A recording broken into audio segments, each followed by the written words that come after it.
nateekamu myezi nga 18 naye nga nina lisiiti 3 nadde nina lisiiti y'ekifo Freedom City, nina lisiiti ya Ilo Beach, lisiiti endala ey'okubasasulira fireworks waabwe lisiiti 3 naye nga otuwa baana sigirabangako. Elephant sirabanga nateekayo baana sirabanga ku lisiiti abo revenue bayite etutuuze esooke etutendeke eryoketatiko tusoloza omusolo nga tumanyi kyetusasula. Simanyi oba nteesezza buli ebyo ebigambo byange naawe okusalawo kwammwe ne badde nteesezza ngo tugiggalewo tuddemu okukola ku Easter oba ne Easter maani. Jangu wano ku kalenda emakindi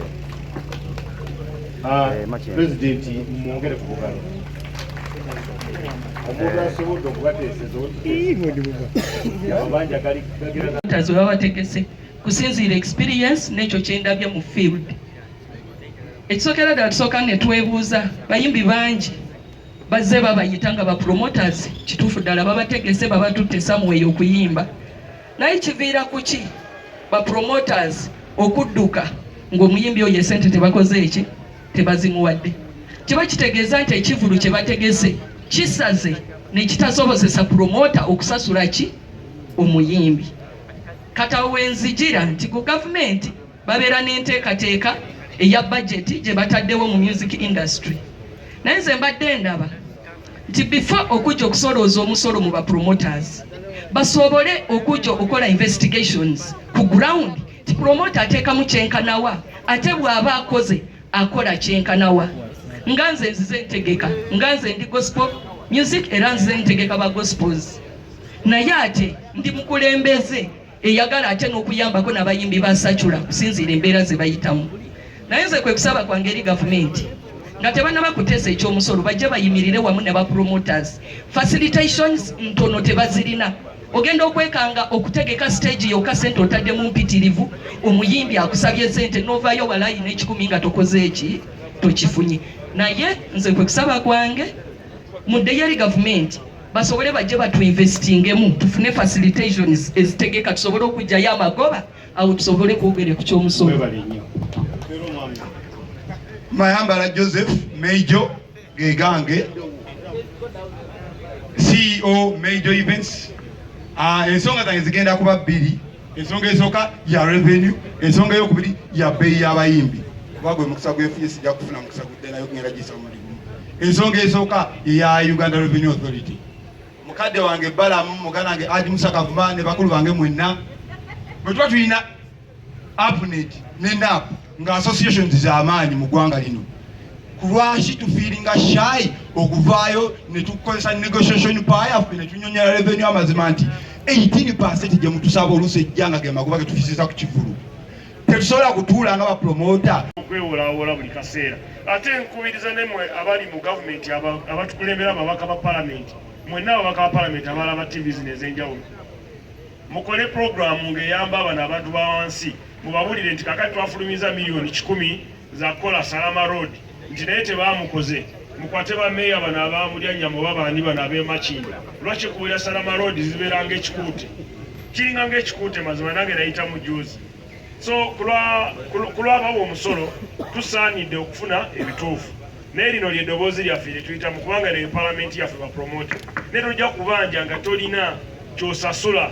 So let's register and pay tax to government. Twewandiise tusasuleyo omusolo then tubabanja accountability ya sente zaffe zisasudde. Naye obanga tolina ky'osasudde mulekerawo okubanja ebintu bye mutasasulira. Sebo jangu oyogere. Mukulu siko gaba kazinza chairman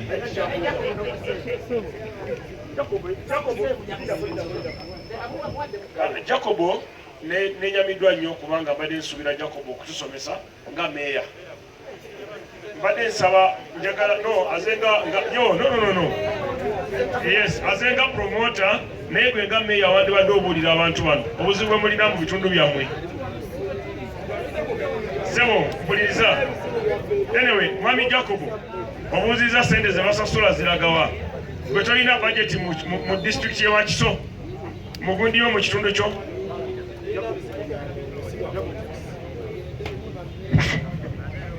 Kotinga lwa kisaze wano nga meeya mukulu Abitex mukulu Balaam wekitiibwa nze wano nga promota nteeka ebivvulu ssebo sizono sesimbawo wano gowesimbawo nze ekibuzo kyange kyekubuuziza kyembabuuziza mwenna bw'ogenda eggulu okuteeka ebivvulu eseneta ovaayo nazo bakubiramu kkubo bakuba omwana wa bigitani gubayitaani omwana wa bigitani bamukola batwala esente zonna n'eriiso ne bifuna damage kyekubuuziza ekyo byebirina okukeera kwate okulongoosa nga mmwe kati woba ogenza okukola mwami Jacob namwe abapromota abalala mbakubiriza tewali kikutambuza budde bwa kiro genda mu hoteri owali security funa security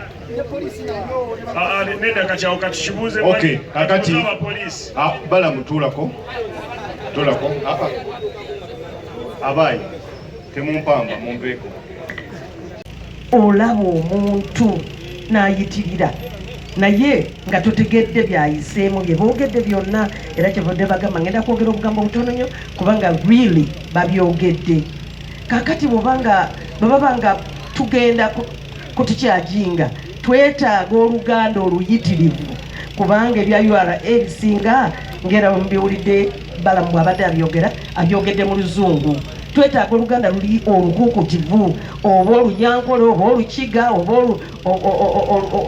olwawa lwonna twetaaga omuntu ategeera asobola okwogera buli disitulikiti yonna yonna erimu eggwanga omuntu asobola okwogera olulimi lwe bategeera sigamba nti tujja kwogera luganda lukka n'olwekyo twetaaga omuntu asobola okunyiikiza buli muntu n'ategeera vaati kyekiki kubanga vaati osobola kiyanda okugateeka kati vaati mpawaaki naye abaleese abayimbi okuva ebweru ffe tutegedde oyina okumusasula oba oyagala oba toyagala era bayimiriza bulungi nnyo ekintu ne omuntu abadde ne kampany no entertainment ze mbadde nayo since 2002 naye omusolo weeguli ngumanyi nti gulina okusasula ne bemba nga sigusasudde nga sina kyenkoze teeko butaano ekyo yakikola ng'omuyimbi kubanga Museveni muyimbi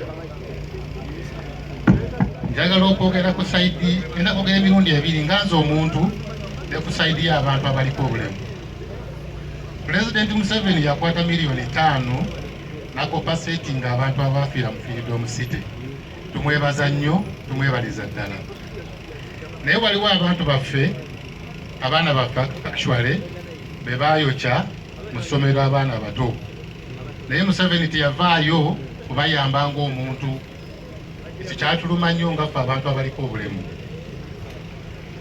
kuba zino yazowaayo ng'omuyimbi ng'asapootinga bayimbi banne ekyo situkimanyi Dedi Mr. Balaam njagala okutegeeza ekintu kino obadde ojja wano otusomesezza gavumenti naye Balaam okimanyi bulungi nti mu Uganda olwaleero nene